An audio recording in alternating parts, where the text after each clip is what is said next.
শাকিল, হামের উপসর্গ নিয়ে নতুন রোগী হাসপাতালে কতজন আসছেন এবং হাসপাতালগুলোতে টিকাদান কর্মসূচি ঠিকমতো চলছে কিনা সব মিলিয়ে একটু জানাবেন আমাদের।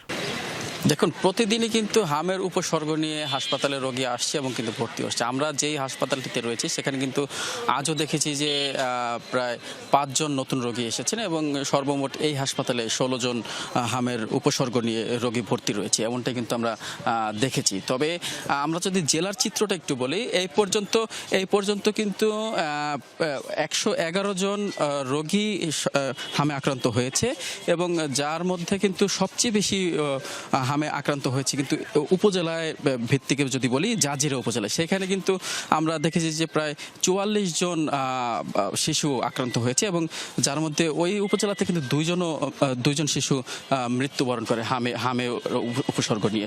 যে আমরা যতটুকু জানতে পেরেছি যে টিকা কেন্দ্রগুলোতে কিন্তু টিকা নিয়মিত দেওয়া হচ্ছে এবং সেই জাজিরা উপজেলাকে কিন্তু বিশেষ কেন্দ্র করে সেখানে টিকা দেওয়া হচ্ছে।